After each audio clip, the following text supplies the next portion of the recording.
Yo, Mark Andrews, you won the giveaway from last week. You have to stay tuned to the end of this video. We're gonna be dropping the biggest giveaway that I've ever done on this channel. Stay tuned and enjoy your Hot 10. All right, hold up.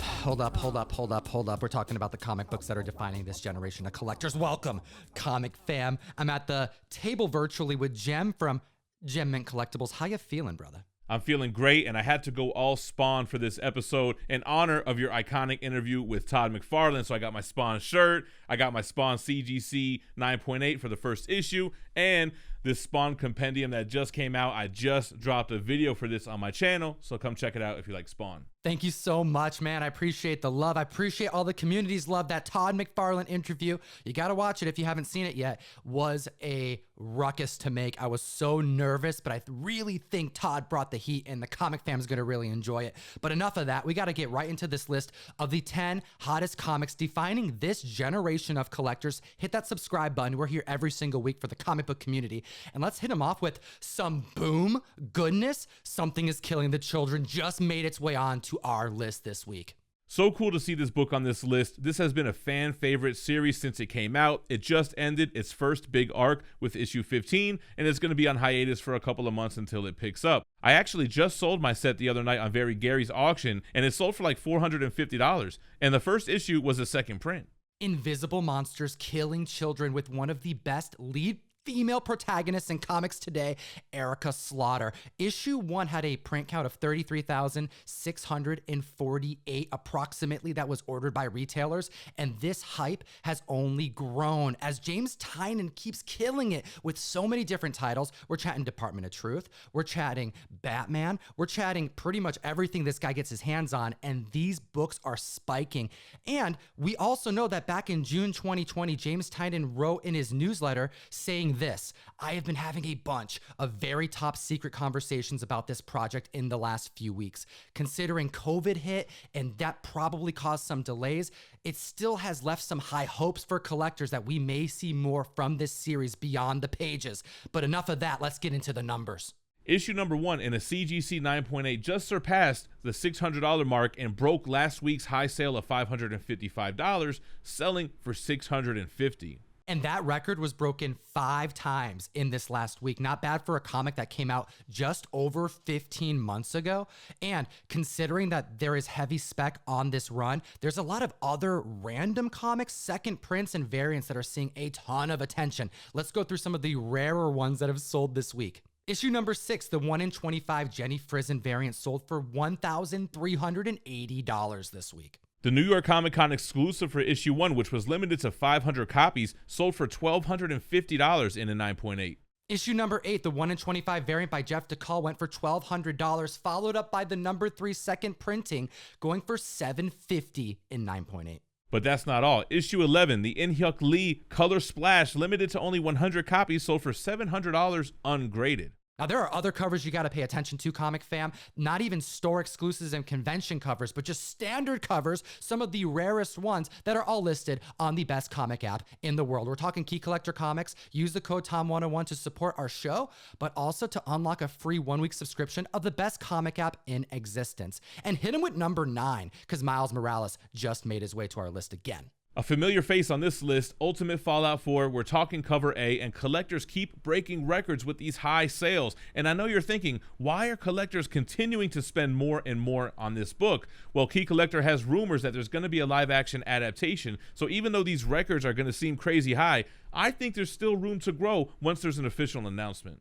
We're talking a 17% uptick in price for his CGC 9.8. Comic fan, buckle up. $1,800 was the prior record, shooting above $2K this week, landing at $2,420. We also have some big sales in the 1 out of 25 Djedjevic variant. The 9.2 is up 9%. It sold for $2,350 in September, just selling for $2,550. Then you got the 9.4. It's up 43%. High sale was $2,450 just back in August, selling for $3,500.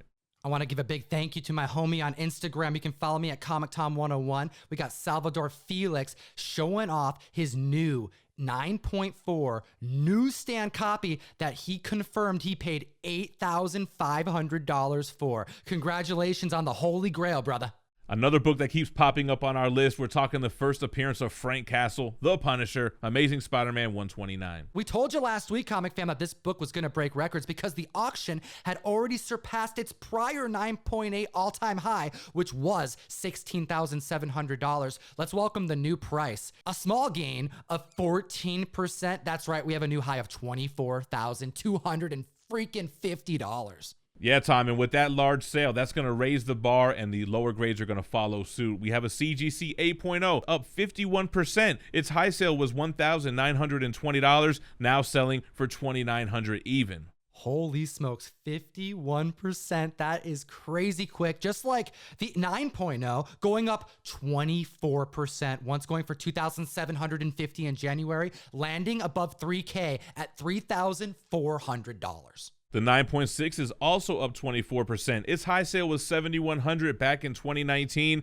It now sold for $8,775. The future of our favorite anti-hero may be currently uncertain, whether it be on screen or even in the comics. But to collectors, the investment potential is huge, which is why we're seeing 10 different record breakers across 25 grades this very week. All right, sticking with Amazing Spider-Man, number 7 on the list is issue 238, the first appearance of the Hobgoblin. Heck, this comic actually had temporary tattoos that were included in an insert that matters to every collector. Gem, I actually walk around with temporary tattoos in my back pocket to increase my net worth. Well, I got to reapply these every time I record a new video. I got to do the same thing, Gem. All of them are fake. But you know what, Comic Fam? We have a major record breaker that landed this week. I'm talking about an increase that is nearly unfathomable. 93% increase for a CGC 9.8. And it's because this book is super difficult and high grade with the tattoos. But aside from that, we also got the drop of the next Spider-Man film name, Spider-Man No Way Home. Personally, not feeling on the home titles, but hey, it is what it is. Yeah, Jim, I'm not really feeling this name, but I digress. I got to hear from the community. What do you think about this announcement in the comment section below? You know, to win you a giveaway. And it was cool seeing Jacob Batalon be part of it. You know, he's playing Ned Leeds. Could he be suiting up as the next Hobgoblin? Yeah, he got into crazy good shape for this role, and one could only assume that he's going to be playing the iconic Goblin. Not Roderick Kingsley, but Ned Leeds, who was Hobgoblin later on in the comics. But the first appearance of Hobgoblin in ASM 238 is the monumental key from the run, which is why we're seeing money invested heavily in this book. As mentioned, a 93% uptick. Back in November, a 9.8 selling for $2,125, selling for an astonishing $4,100 this week.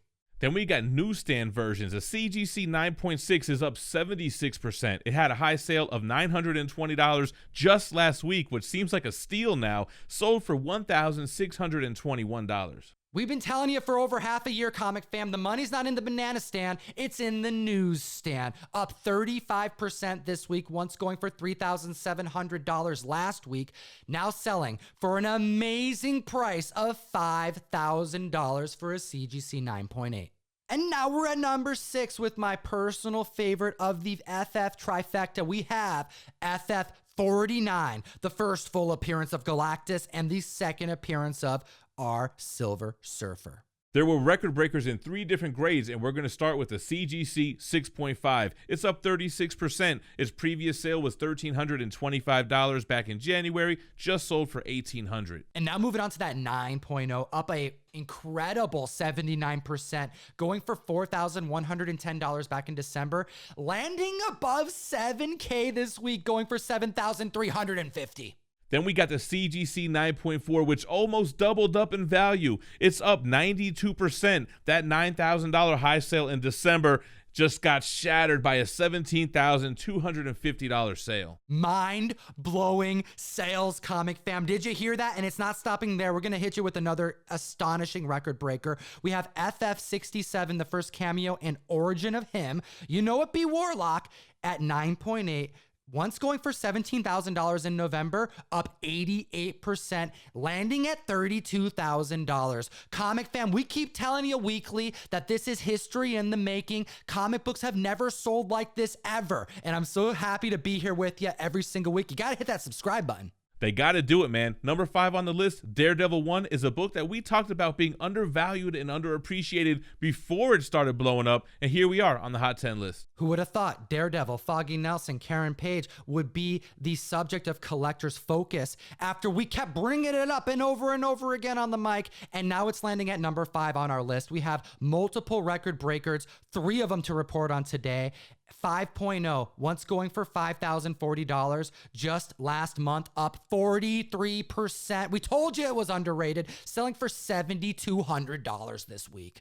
And talk about that double up, a CGC 7.5 sold for $6,000 in January, just sold for $12,000. What is going on? 100% increase? That is insane, comic fam, but it didn't stop there. An 8.5, once going for $12,000 back in January, up 33%, hitting $15,916. An 8.5 is gonna break 16 grand any day now. Moving on to number 4 on the list, I'm going to attribute this book's success to Giant Size X-Men 1 becoming out of reach for collectors. We're talking about the first appearance of the new X-Men team in title X-Men 94. That's right, the second team appearance after Giant Size, which it kind of foreshadowed. You know it'd be coming up on the list, but stay tuned, comic fam. We have the second appearance of Storm, Nightcrawler, Colossus, Thunderbird, and Wolverine, and the beginning of the most prestigious and respected era of X-Men done by the legend Chris Claremont. A 16-year run on the title will begin with this issue and wouldn't end until issue 279. We're going to talk about this week's top 3 record-breaking sales, and we're going to start with the CGC 9.2. That's up 37%. That $1,975 previous record was shattered with a $2,700 sale. A 9.4 up 42%. Once going back in 2016 for $3,585, now selling for $5,100. Uncanny. And man, the CGC 9.6 record was from 2007, so you know it was going to be shattered with today's prices, up 143%. That sale of $8,365 was obliterated with a $20,317 sale. 20 grand, comic fam. This right here just proves that it doesn't even matter if it's the first appearance. You know what I'm saying? Like, this right here is a key moment because collectors made it so. And Gem, hit him with the next one on the list because you already spoiled it.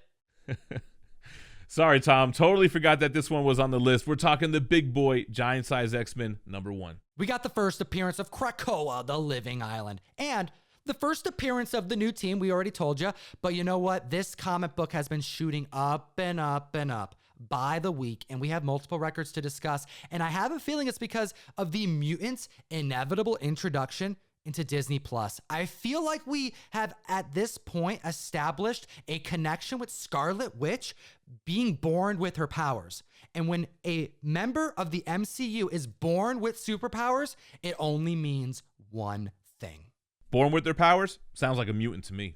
That's right. We know that they're coming. And considering that there's only one more episode left of WandaVision, and we know that we're going to be hit with a crazy appearance, we don't even know who yet. A lot of speculation has been happening over the last couple months. Will it be a connection to the mutant lineage? It could be. And that's why we're seeing so much attention on all of these keys. I'm so excited. Make sure to come check me out with Very Gary and Pressable Defects this Saturday night, and we're going to talk about it live on Very Gary's channel. I'm telling you, if it's Chthon, I think Gary's going to like pull his hair out of his bandana and just lose his mind. He's definitely going to get some street cred if that's the case. All right, we have a 9.2, shattering records, a 77% increase. $5,600 is what it went for last week. Now selling for a near 10K, $9,900. And although the 9.6 is only up 59%, that $11,600 sale was shattered by an uncanny $18,500 sale. And then we have the 9.8.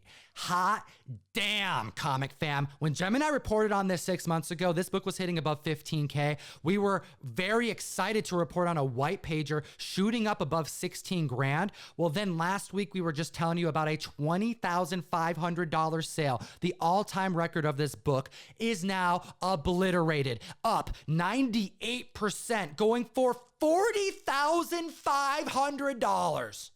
What is happening?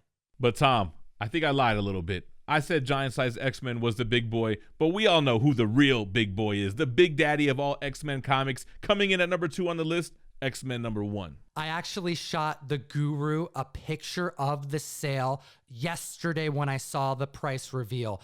Up 108% for a 1.5, that entry-level book that once went for $3,750, up 108%, now going for $7,800.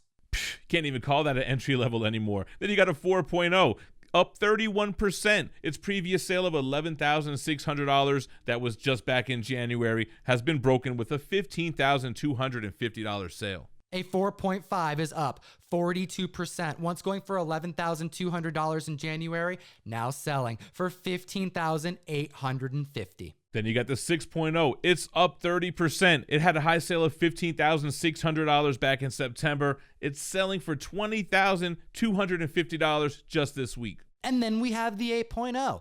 Doesn't come up often. Last one sold back in 2019 for $33,000, up 83%. If this doesn't tell you people are specking on mutants and you need to be hunting for your other minor mutant keys, I don't know what will. Because an 8.0 just broke the $50,000 marker, going for $55,000. What do you think about this mutant madness, comic fam? And I think it's proving with these records that there's other keys that we need to be paying attention to. List those in the comment section below for your fellow community members. And also, while you're down there, hit the description, join the mystery mail call. We have 2 amazing covers going out to every single member in March. It's your way to support what we do, but it gives us an excuse to send you comics in the box. We got Demon Days number 1, a Blacklight variant done by the very talented Mike McCone, and a Joker number 1 done by the incredible art director of God of War, Raph Grassetti. Tom, you said it best, mutant madness. The mutants are running this list, and number 1 is no exception. It's X-Men number 4, the first appearance of Toad, the second appearance of Magneto, and Scarlet Witch and Quicksilver. WandaVision taking over this list, the number 1 hottest comic book in the world. And let's hit him with the 7.0, because that's up 72%, once going for $3,000 just in February, landing at $5,167. A CGC 8.0 is up 30% from its $6,000 high sale in February, selling for $7,812. Now, although Scarlet Witch's costume on the cover is colored green, in the interior it is red, and it doesn't matter to collectors because we have a 9.6, up an incredible, amazing, a staggering. Is there any other words, any other adjectives I can use, Gem, for this? Because we're going to report on a 317% increase. Back in 2014, going for $14,340, the new 9.6 record of $59,777 this week. These are crazy prices, and I'm curious to know your thoughts. Will these prices endure the future? Because this is the first Disney Plus show. So I think that although it's good reason that members are speccing on this character and this run, it also leads me to think that there may be an artificial excitement that's happening because it's just the first show. Yeah, I definitely think it's a great time to sell and a bad time to buy. I'm not sure how much hype we're going to see on Scarlet Witch, Quicksilver, Android, Vision in the future after this series is over. Well, considering that there are only 2 graded 9.8 copies of X-Men 4 on the census and 9 at 9.6, it does give reason why this price has shot up so dramatically. But to kind of prove your point further, Gem, a 9.0 West Coast Avengers 45, the first colorless Vision, sold for $300 this week, and I cannot believe that that's what that comic is worth. It's too common, and that is too low of a grade for such a high price. Let me know what you guys think in the comments below. Do you think this book still has legs, or is this the peak of the mountain? Slap that subscribe, hit that like button, and as always, geek responsibly and stay minty fresh. enough said, Comic Fam, we're dropping the biggest giveaway we've ever done, not just on this show, but the history of me being on YouTube. What about you, Gem? This is by far the biggest one prize giveaway that I've ever seen, and I'm super happy to be a part of it. We're giving away a Berserk 1 in 1,000 variant signed by Keanu Reeves. The book is pre-selling for $4,000, and all you have to do is like, comment, and subscribe. And make sure to check out the other videos on the channel. I'm in a lot of them. You can check out the one up top here, maybe the one below. It's up to you.